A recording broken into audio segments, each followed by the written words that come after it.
Boa noite. Opa, tá funcionando aí? Boa noite, igreja. Foi? Boa noite, igreja. Tá ligado, tá? Foi? Agora foi. Que bom tê-los aqui, tá ligado. Boa noite, igreja amada. Que bom que estamos aqui juntos mais uma vez para partilhar da palavra de Deus. Na semana passada, o nosso querido Fabrício abordou o capítulo 18 do livro de Atos. A gente tem toda quarta-feira crescido em conhecimento, em graça diante de Deus, estudando o livro de Atos, essa série de mensagens, onde temos um título principal para essa série de mensagens, que é Caindo nas Graças do Povo. A igreja de Atos é essa igreja que cai nas graças do povo. E a gente, então, tem caminhado semanalmente. E nessa semana e na próxima quarta, nós vamos abordar o capítulo 19 do livro de Atos. Nesse recorte, nós estamos na chamada terceira viagem missionária do apóstolo Paulo. E nessa noite a gente vai percorrer aqui o capítulo 19, em que ocorrem alguns fatos muito significativos. Eu separei aqui 5 grandes acontecimentos no capítulo 19 do livro de Atos. O primeiro acontecimento é Paulo batizando, ou para alguns, rebatizando alguns discípulos. O segundo acontecimento, grande acontecimento aqui no capítulo 19, é Paulo pregando na sinagoga e depois ele vai para um outro lugar lá na escola de Tirano. Ele tem depois uma perseguição ali e ele acaba indo para a escola de Tirano. O capítulo prossegue e depois a gente vê o apóstolo Paulo realizando muitos milagres. A vestimenta de Paulo, o pano de Paulo curavam as pessoas. O capítulo continua e depois a gente vai ter aqui um episódio de expulsão de espíritos malignos acontecendo. E mais para o final do capítulo, a gente tem um outro episódio aqui sobre idolatria e o confronto do evangelho naquele contexto. Então, o capítulo 19 do livro de Atos, ele aborda essas 5 grandes situações ocorridas. E a gente vai passear por essas situações e eu quero compartilhar com vocês não somente dados históricos, não somente conhecimento teológico, mas também fazer uma analogia para esse tempo.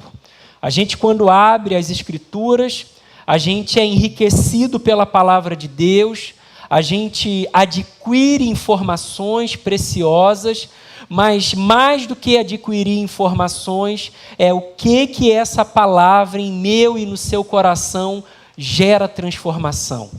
O que algo que aconteceu há tantos anos atrás pode trazer de mudança e aplicação para a minha e para a sua vida hoje. Portanto, eu queria te convidar a abrir a sua Bíblia no capítulo 19 de Atos.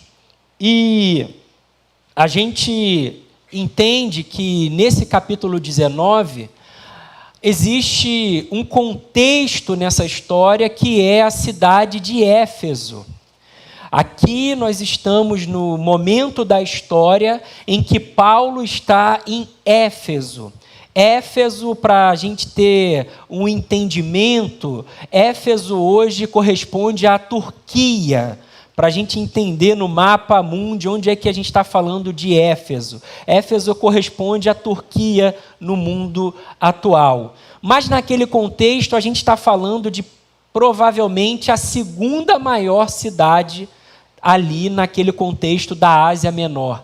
A primeira grande cidade daquele tempo era Roma, do Império Romano, subjugando as nações ali. E a gente tem, então, Éfeso como uma grande cidade daquele tempo, uma cidade com centro comercial, cultural, econômico, muito potente. Toda ali a parte litorânea, então você tinha ali uma facilitação para o fluxo de pessoas e mercadorias. Então a gente está falando de uma cidade cosmopolita. É como se hoje a gente falasse de Nova York, é como se a gente falasse de São Paulo, é como se a gente falasse de Hong Kong. A gente está falando de um grande centro. Desculpa. Nesse mesmo local, a gente também vai perceber que tem ali o que a gente chama de uma das 7 maravilhas, antigas maravilhas do mundo, que é o templo da deusa Ártemis, ou Diana. A gente também vai ter ali a biblioteca de Celso, enfim. Tudo isso registro histórico, tudo isso, se você for hoje pegar o avião e ir lá, você vai ver ainda as ruínas daquilo que nós vemos no relato bíblico, por exemplo. Mas eu queria começar a compreender o capítulo 19, dando um passo atrás e convidando você a ler o finalzinho do 18, para a gente entender esse primeiro acontecimento, que é esse batismo de Paulo sobre alguns discípulos. Então eu queria que você começasse a ler comigo a partir do capítulo 18, lá no verso 24, e diz assim: Enquanto isso, chegou a Éfeso, vindo de Alexandria, no Egito, um judeu chamado Apolo. Era um orador eloquente que conhecia bem as Escrituras. Tinha sido instruído no caminho do Senhor e ensinava a respeito de Jesus com profundo entusiasmo e exatidão, embora só conhecesse o batismo de João. Guardem essa informação. Quando ouviram falar corajosamente na sinagoga, Priscila e Áquila o chamaram de lado e lhe explicaram com mais exatidão o caminho de Deus. Olha que coisa linda. Primeiro que a gente já vê aqui mulher ensinando. Então já caiu por terra esse negócio. Ah, mulher não ensina, mulher não prega. Como é que você me fala agora com Priscila e Áquila? Aí a gente fica... saída, está aqui, ó, o casal aqui, o homem e a mulher ensinando. E eles, crentes que são, veem que Apolo só conhece o batismo de João. Apolo tem boa intenção, mas ele tem a revelação pela metade. Eles não fazem de maneira pública, eles não exortam Apolo. Ô Apolo, peraí, para aí. Está falando besteira, meu camarada. Não, eles fazem o seguinte, olha... Eles chamam de lado, olha o discipulado, eles chamam de lado, olha o cuidado, chama ele de lado para explicar melhor, com mais exatidão, o caminho de Deus. O texto continua. O Apolo, ele queria percorrer a Acaia, e os irmãos de Éfeso o incentivaram, a igreja lá incentiva Apolo. Escreveram uma carta aos discípulos de lá, pedindo que o recebessem bem. Ao chegar, foi de grande ajuda àqueles que pela graça haviam crido, pois em debates públicos refutava os judeus com fortes argumentos, usando as Escrituras, demonstrava-lhes que Jesus é o Cristo.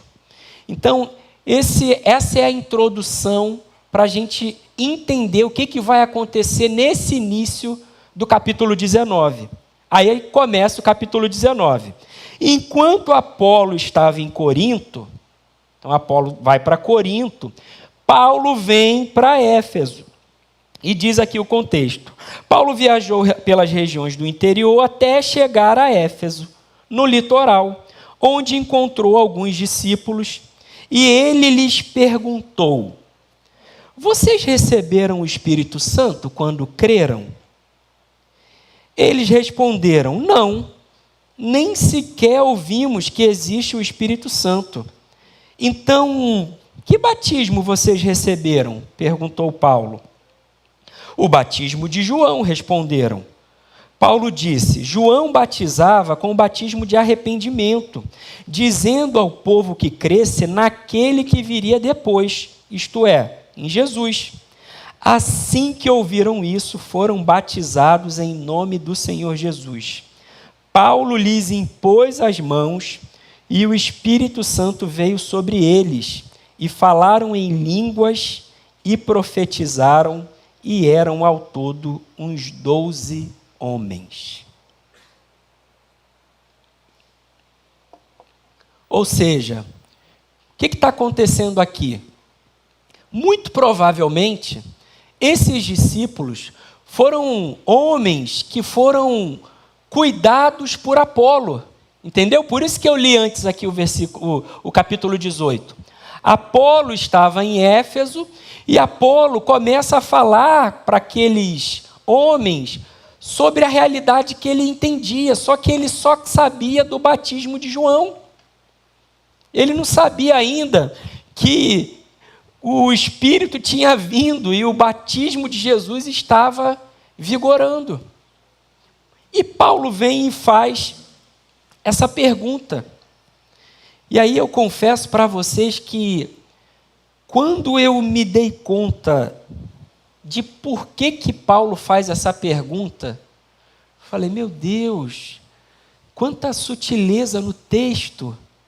Porque, veja bem, a gente está falando aqui de um derramamento do Espírito. E a gente precisa entender todo o contexto do livro de Atos. O que está acontecendo aqui, gente, aconteceu lá no capítulo 2. Lembra lá em Pentecostes? Derramou o Espírito, não foi? As pessoas falaram em línguas, profetizaram. Aí a gente continua a caminhar no livro de Atos. Aí você vai lá para o capítulo 8 de Atos, lá em Samaria. O que acontece? Os samaritanos, o Espírito é derramado, eles falam em línguas, profetizam. Aí você anda mais um pouquinho no livro de Atos, você vai lá para o capítulo 10. Aí está lá Pedro na casa de Cornélio, lembra? Pedro está lá falando, primeiro que Pedro estava cheio de coisa com a questão do alimento, lembra? A visão. Aí ele vai lá para a casa de Cornélio, ele está falando e de repente, aquelas pessoas ali na casa de Cornélio, o quê? Recebem o Espírito é derramado sobre aquelas pessoas, e aí eles falam em línguas e profetizam. E agora, a gente tem no capítulo 19, Paulo perguntando para aqueles discípulos se eles haviam sido batizados, eles falam que não, e aí Paulo impõe as mãos, e aí vem o Espírito, eles falam em línguas e profetizam. Vocês percebem que há um padrão? Não é aleatório, não é um acaso. A gente olha para esse ocorrido e esse ocorrido não vai acontecer mais. A gente vai continuar lendo o livro de Atos para aqui, em Atos 19. Não tem mais, não vai ter mais essa manifestação como a gente viu aqui. O que significa isso, gente? Isso significa o cumprimento daquilo que foi falado lá em Atos capítulo 1. Aonde? Jerusalém, Atos capítulo 2, certo? Minhas testemunhas em Jerusalém, em toda a Judéia. Samaria até os confins da terra. Judéia está lá pegando Cesareia lá, que aconteceu. E Éfeso é o quê? Éfeso já é confins da terra. Ou seja, aqui está se cumprindo uma promessa lá do capítulo 1. O que a gente está entendendo isso aqui? Que o Espírito Santo, ele é derramado de forma universal. Não apenas para o judeu. Agora o Espírito está sendo derramado para o judeu misturado, que é o samaritano, né? O samaritano é o judeu misturado. Então tinha o judeu, tinha o samaritano e tinha o gentio. E tinha o gentio prosélito, que era o gentio que achava que era judeu, que queria ser judeu, mas não era. Mas ele queria andar como um judeu, cumprir a lei como um judeu, ele era o prosélito. Ou seja, a gente está tendo aqui esse cumprimento do capítulo 1. Então, a gente precisa entender que o livro de Atos não é um livro doutrinário. É um livro onde a história está acontecendo, onde a narrativa vai andando junto com a história. Porque senão a gente acha que, então, derramou o Espírito, tem que falar em línguas e tem que profetizar. Não, não necessariamente. Porque aqui a gente vai falar sobre doutrina. Por exemplo, as igrejas pentecostais e neopentecostais têm uma interpretação sobre o derramamento do Espírito. Muitas delas chamam de segunda bênção, não é verdade? Alguns irmãos aqui provavelmente são advindos de igrejas pentecostais ou neopentecostais.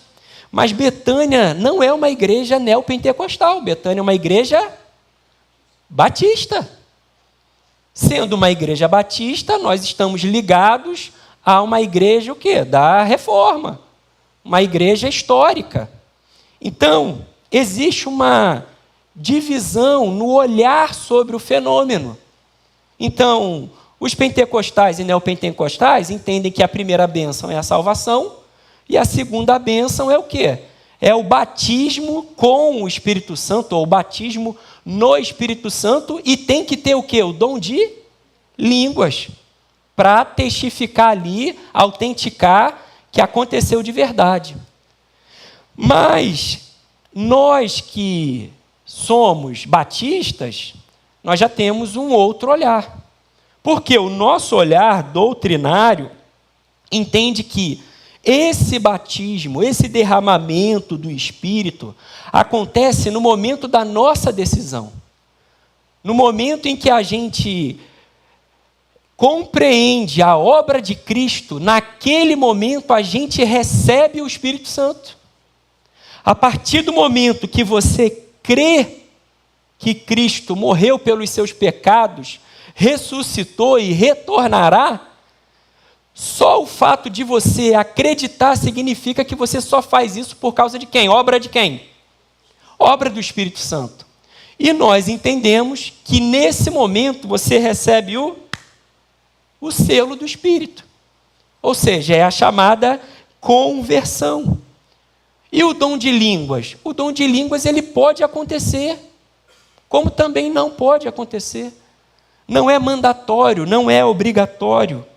Então, ser batizado com o Espírito é o ato de sermos unidos com Jesus. Unidos com Jesus e inseridos no seu corpo, na sua igreja. Sermos selados para a salvação. Essa é a visão doutrinária que a gente compreende. Se a gente for lá em Efésios, no capítulo 1, lá no verso 13, isso vai ficar melhor compreendido. Olha o que diz lá, em Efésios, capítulo 1, verso 13.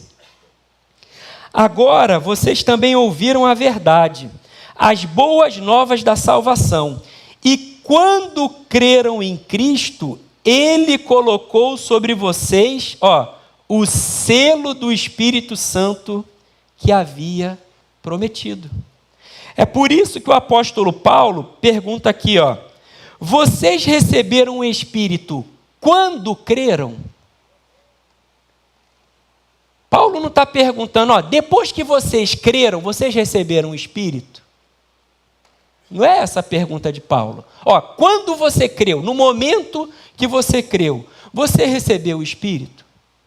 Então, há uma diferenciação aqui, doutrinária, para a gente não embolar, não confundir. Fato é que Paulo faz essa pergunta. E eu não quero aqui entrar na questão doutrinária propriamente dita, do falar em línguas, do não falar em línguas. Mas lá era o que em Atos 2? Eu interpreto aquilo lá que eram línguas idiomáticas, era no idioma, cada um entendia o idioma, está lá no texto. Está lá, vai ler o grego, vai interpretar, vai entender dessa forma. Fato é que o apóstolo Paulo, ele faz essa pergunta.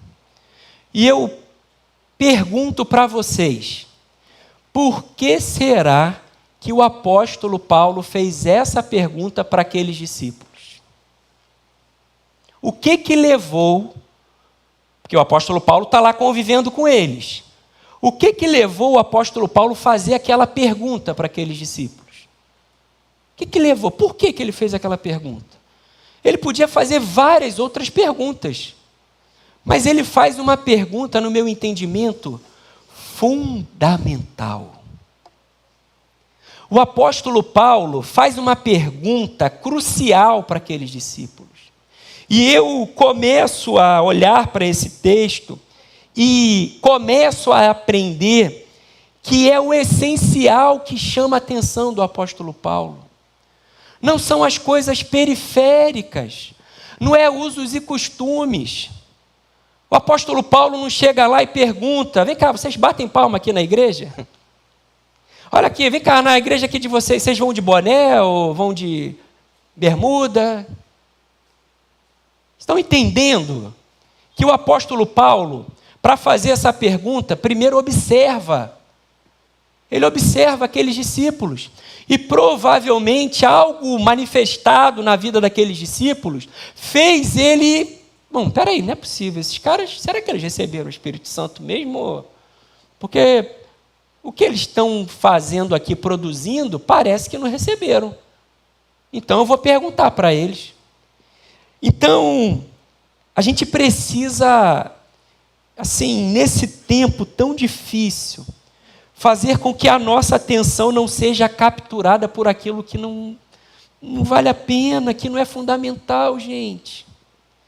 Quanto crente lá na rede social, gente, discutindo coisa que não tem nada a ver, que não é essencial, que não traz vida, que não traz paz, que não edifica. Coisas periféricas, coisas inúteis, fúteis. Meu irmão, minha irmã, na boa, como um bom carioca, na moral, você nunca vai me ver batendo boca em internet. Não tem energia para isso. Aquela estrutura não foi feita para isso. Aquela estrutura lá da rede social, do Instagram, do WhatsApp, não foi feita para discussão. Foi feita para mensagem rápida. Você quer discutir com alguém? Marca um café. Chama para conversar. Chama para a mesa. E aí você vai discutir coisas importantes. Quando a coisa é importante, a gente é objetivo. Vocês sabiam que a cultura japonesa, por exemplo, sabe como é que as empresas japonesas, a maioria delas, fazem reuniões? Sabe como? Em pé. As reuniões são feitas em pé. Daniel, as reuniões são feitas em pé, sabe por quê? Em pé você fala logo rápido mesmo, porque você quer sentar. Esse é o objetivo. Se você senta, aí é a nossa cultura. A gente fala sobre futebol, fala sobre o tempo, a gente demora meia hora para depois entrar no assunto, né? Ou seja, foco naquilo que é fundamental. O apóstolo Paulo observa aqueles discípulos e faz uma pergunta essencial, faz uma pergunta fundante, faz uma pergunta que sem o Espírito Santo não dá. Sem o Espírito Santo não dá para você caminhar. Sem o Espírito Santo não dá para você cada vez mais se transformar na imagem do Cristo. Como é que vai ter frutos do Espírito sem o Espírito? Sem o Espírito não tem fruto do Espírito. Se não tem o Espírito, o fruto é da onde? É da carne. Então, o apóstolo Paulo, ele olha para aquilo que é fundante, para aquilo que é essencial. A gente está cheio de respostas nas redes sociais para perguntas que o Evangelho não está fazendo para a gente.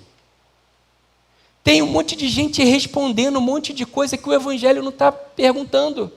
E aquilo que o Evangelho pergunta para a gente se esquiva. Aquilo que é essencial, a gente vai tentando de alguma forma, se esquivar. E aí eu fiz uma pergunta para mim. Porque todo pregador, toda pregadora que prega, ele se vê primeiro, passa por nós primeiro. E aí a gente se olha no espelho e vem para cá pedindo misericórdia a Deus para compartilhar com vocês. Como bem diz uma frase, compartilhar o evangelho é um faminto falando para outro faminto onde tem pão, né? Apenas isso. E ao ler esse texto, eu me perguntei, e se Paulo se encontrasse comigo hoje? E se o apóstolo Paulo viesse, mais uma vez, o apóstolo Paulo aqui em Betânia, escrevendo aos betanenses, nessa vez não escrevendo, ele vai estar aqui com a gente. E aí ele me parasse aqui na Nogueira de Sá, em Sentinelle. E se ele chegasse para mim e falasse aqui, ô Nilton, vem cá, você tem buscado andar no Espírito?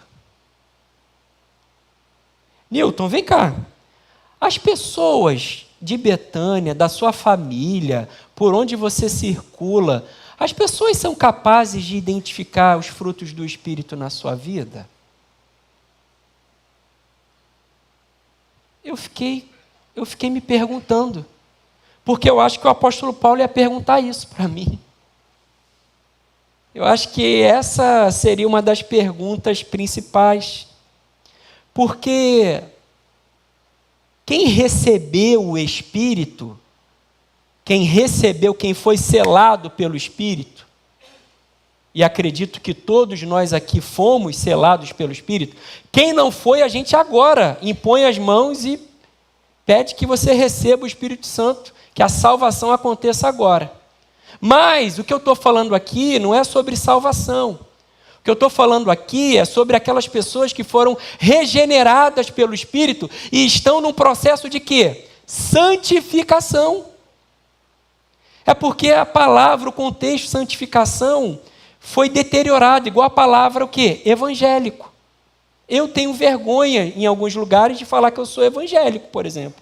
Eu falo que eu sou cristão. E é uma palavra linda. A mesma coisa a santificação. Santificação é uma coisa linda, gente.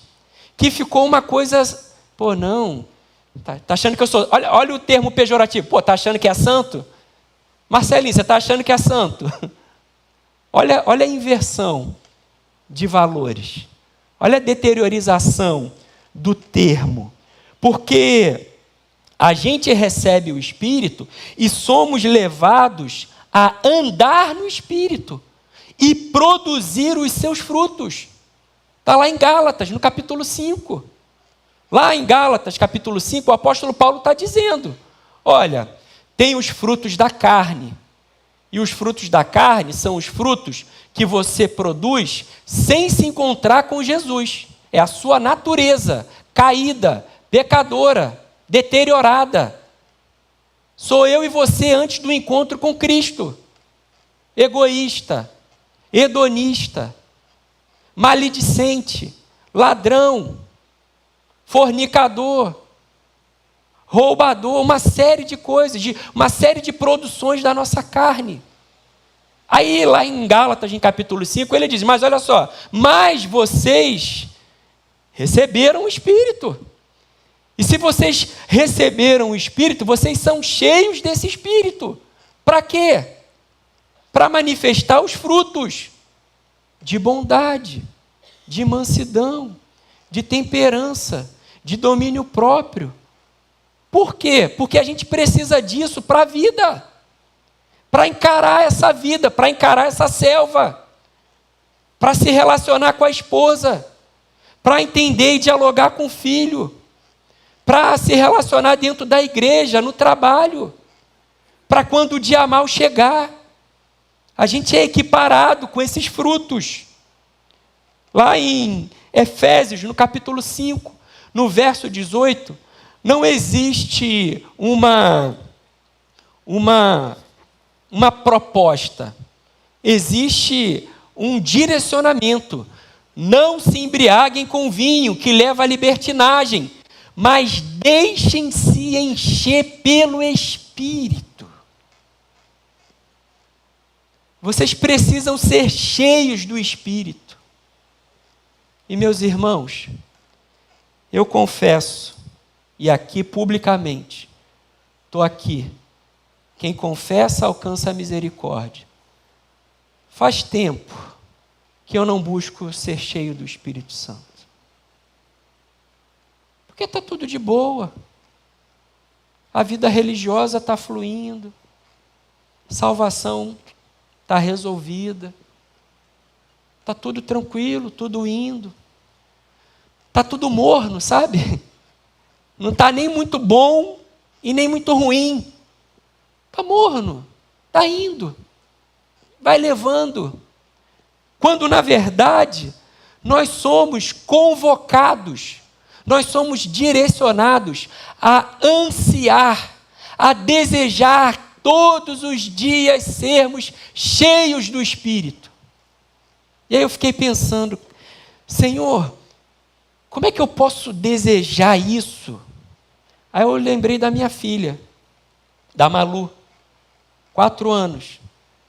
Se você chegar para a Malu e falar assim, Malu, a gente vai viajar mês que vem. Tá bom? A gente vai viajar. Um exemplo, a festa dela é em abril, ela faz aniversário em abril. Quase todo dia. Qual é a pergunta que ela faz? Pai, é amanhã? É depois de amanhã? Aí ela vai falando, é depois de amanhã, de amanhã, de amanhã?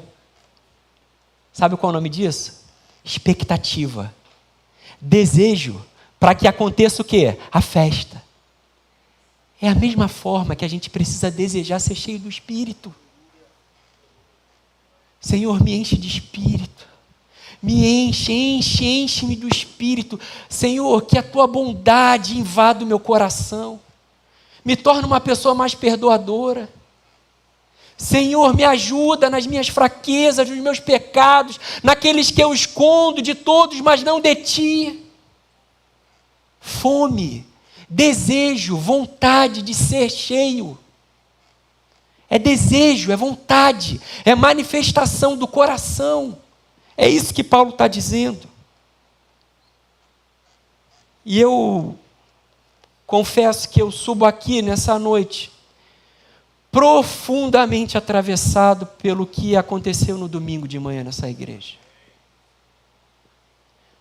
No domingo de manhã, nós vimos o pastor Carlinhos Queiroz. Como disse a minha esposa e a Rutinha, a vontade era de botar no colo e levar para casa, assim, ó. Botar num potinho e guardar.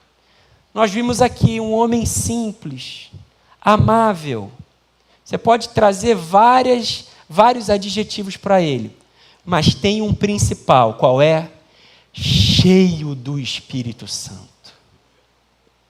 E eu falei, Senhor, eu também quero ser cheio do Espírito Santo. Eu não quero tirar as sandálias, eu não quero usar a roupa que ele usa, não é sobre isso. Eu quero ser cheio do Espírito Santo. Cheio do Espírito Santo usa do jeito que eu sou, com a minha característica, com a minha história, com o meu jeito de pregar, cheio do Espírito Santo. Só que aqui, não é ser cheio do Espírito Santo para ter poder. Porque poder no Evangelho é esvaziar-se. Ser cheio do Espírito é ser cheio do Espírito para quê? Porque o Espírito só sabe fazer uma coisa: jogar luz para quem? Para Jesus. O Espírito não exalta o nosso ego, o Espírito esvazia o nosso ego. O Espírito é aquele holofote que aponta para Jesus, para a gente testemunhar de Jesus, para a gente cada vez mais manifestar esse reino. Esse é o poder do Espírito. Essa é a plenitude do Espírito Santo. Ser cheio do Espírito. Meu irmão, minha irmã, que nessa noite você saia desse encontro santo, onde a igreja de Cristo está reunida, com um desejo de ser cheia do Espírito Santo. Para quê? Para eu falar em línguas? Pode ser. Você sabe, né, que o dom de línguas é para o descrente, não é para o crente. Você sabe disso. Vai lá em 1 Coríntios 14, você vai entender. A igreja evangélica brasileira acha que o dom de línguas é para o culto nosso. Como é que pode isso, pastor Josimar? Não tem ninguém que interpreta, virou bagunça. Deseja os dons. Eu falei, Senhor, eu quero desejar os dons que tu tens para mim. Os dons do Espírito. É para quem? É para mim? Claro que não. É em mim. Não é para mim. É em mim. Porque todo dom derramado por Deus para nós é para a edificação da igreja. Portanto, todo dom que você recebe de Deus é responsabilidade para você. E benefício para o outro. Não é para a gente ficar com ego, não é para a gente se sentir o melhor. É para a gente ter responsabilidade com o dom que Deus nos deu. Porque Deus dá dom para a gente para servir os santos, para servir a igreja. Irmãos, pare e preste atenção. Quais são as perguntas que você tem feito na sua vida? Será que assim como o apóstolo Paulo, você tem feito perguntas fundamentais, essenciais? Isso é muito importante. Segundo acontecimento, para a gente avançar, e o restante a gente vai continuar na próxima semana. O texto continua e diz assim lá no capítulo 19, no verso 8. Em seguida, Paulo foi à sinagoga e ali pregou corajosamente durante 3 meses, argumentando de modo convincente sobre o reino de Deus. Mas alguns deles se mostraram endurecidos, rejeitaram a mensagem e falaram publicamente contra o caminho. Caminho aqui era o termo que era chamado a igreja naquele contexto, os do caminho, aqueles que vão pelo caminho. Então, Paulo vai para a sinagoga, como ele sempre fazia, ficou lá 3 meses pregando, até que chega o quê? Oposição. Até que chega o quê? Irmão perseguindo irmão. E aí eles ficam com o coração endurecido, rejeitam a mensagem e falam lá publicamente contra o caminho. Aí olha o que Paulo faz.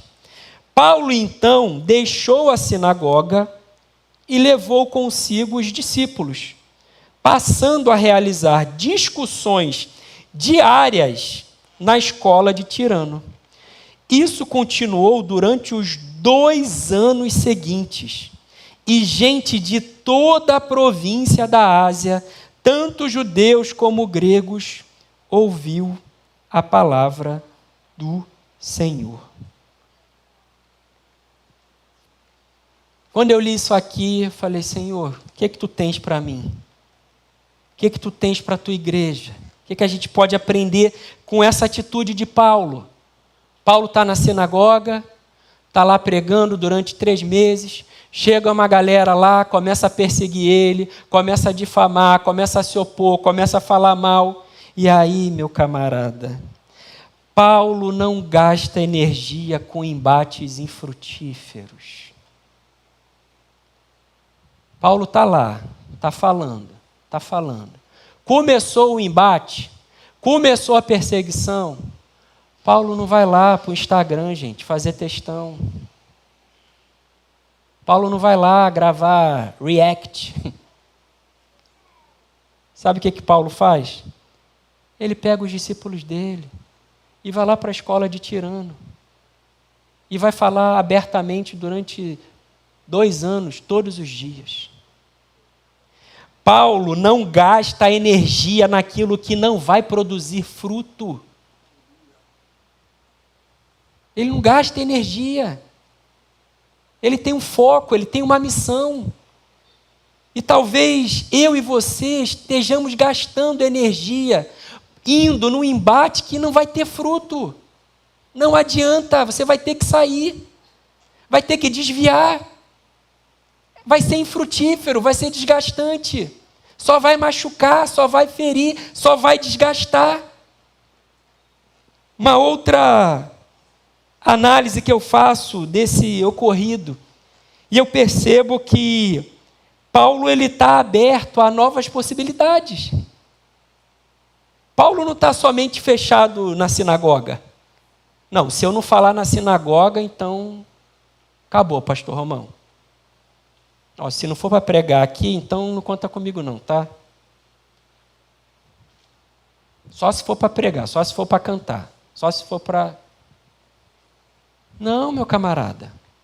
Paulo está aqui, está aberto. Paulo está cheio do Espírito Santo. Quem é cheio do Espírito Santo, fica o quê? Vazio de si. Não tem problema, ele está aqui, ele tenta, ele está tentando, estou pregando. Cara, o cara começou a falar, começou a se opor. Meu irmão, a corda está esticando, eu não vou ficar gastando não. Valeu, Dani, Deus te abençoe. Bora, galera, bora. Acabou, vou frutificar aqui. Lembra daquele louvor que a gente ama? Se uma porta se fecha aqui... É isso. Para de ficar dando murro. Está tendo embate, está tendo desgaste. Vai para outra rota. Vai procurar a sua escola de tirano. Aí você está aqui, quadradão, na sinagoga aqui, fez desse lugar, fez dessa situação a sua sinagoga. Estão te perseguindo. Talvez é momento de você, pegue o seu banquinho e saia de fininho. Ah, não, mas é porque eu tenho que, ele vai ver nada. Quem te justifica é o Senhor. Quem faz justiça é o Senhor por ti. Entrega para Deus em oração, meu irmão. Está aqui, Senhor, está aqui, Está aqui, Senhor. Está aqui fulano. Eu não aguento ficar perto dele, mas está aqui, toma aqui, É problema teu, Cuida dele, porque eu não estou dando conta de cuidar nem de mim. Faz por menos. Veja outras opções. Veja as possibilidades. As circunstâncias, elas mudam. Mudou a circunstância. Estava na sinagoga, agora está lá na escola de tirano. Às vezes muda o método, às vezes muda o caminho, às vezes muda a forma. Só não muda o conteúdo do Evangelho. Isso não muda. Isso não tem negociação. Conteúdo não é sagrado.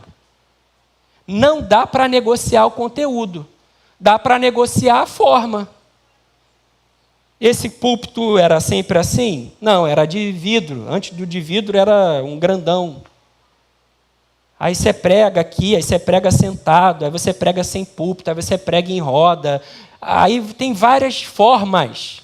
É a multiforme graça de Deus. Só não dá para negociar o conteúdo. E o conteúdo é o Evangelho. E o Evangelho é Deus salvando pecadores. O que é o Evangelho, Júnior? O Evangelho é Deus salvando pecadores. Simples. Isso é o Evangelho. É que a gente confunde os frutos do Evangelho com o Evangelho. O Evangelho é uma boa notícia. Eu e você estávamos perdidos em nossos delitos, em nossos pecados, e fomos salvos. O Evangelho é o poder de Deus. Isso é Evangelho. Ah, mas aí, caramba, agora você está bem diferente, né? E olha o que é o Evangelho. Não, isso não é o Evangelho. Isso é o fruto do Evangelho na nossa vida.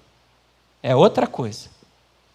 Então, meus irmãos, nessa noite, nesse capítulo 19, eu queria parar por aqui, pedir para que o louvor suba, e que a gente meditasse, que a gente mastigasse essa palavra amanhã eu já separei um horário no meu dia para ouvir novamente a pregação de domingo, as 2 pregações. Ouvir quietinho, sem ninguém perturbar, casa agitada, vou para um lugarzinho, para Deus falar novamente comigo. Então, que nessa noite, essa palavra possa encontrar eco no seu coração e que você possa desejar cada vez mais ser cheio e cheia do Espírito Santo. Cheia da bondade, da virtude, da manifestação da graça de Deus.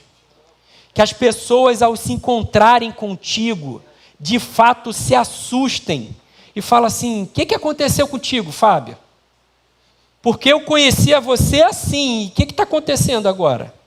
Mas esse está acontecendo agora é porque está muito melhor do que o que era. Eu estou caminhando no caminho do Mestre há 20 anos. Há 20 anos eu fui selado pelo Espírito Santo. Me coloquei de joelhos, perdi. E desde então eu venho caminhando. Porque a vida do crente não é assim, você sabe disso, né? A vida do crente, ela é vida normal, né? É normal. Não, é só vitória. Não é só vitória, não. Mas a coisa mais importante é aquilo que o Espírito produz em mim, fazendo eu confessar os meus pecados, fazendo eu me enxergar, fortalecendo a minha fé nesse Deus de amor, e ver pessoas que vez ou outra se encontram comigo e falavam, tinha uma menina que falou assim: olha, Júnior, eu imaginava do teu irmão se converter, mas você não. Você não. Se você se encontrou com Jesus, se Jesus encontrou você no caminho e você continua a mesma coisa, vem aqui que a gente vai orar agora, para que você seja cheia do Espírito Santo. Não dá para ficar igual. O Evangelho vai dizer isso. Paulo vai dizer isso. Aquele que rouba não rouba mais. Antes trabalha para compartilhar. Os comportamentos vão mudando. A compreensão de mundo vai mudando. À medida que nós vamos cada vez mais sendo cheios do Espírito Santo. Porque é uma questão de relacionamento. Não é de um evento, é um relacionamento. E na próxima semana, a gente vai falar sobre isso. Porque o próximo evento são os filhos de Seva, que foram lá tentar expulsar o demônio. O demônio brincou com eles. Lembra da passagem? Eu conheço Jesus e Paulo, mas você não sei quem é não. Saíram depenados. Próxima quarta-feira a gente vai aprofundar nessas pessoas que têm Jesus na boca, sem relacionamento, que quer o poder, mas não quer a relação. Fica de pé. Vamos orar.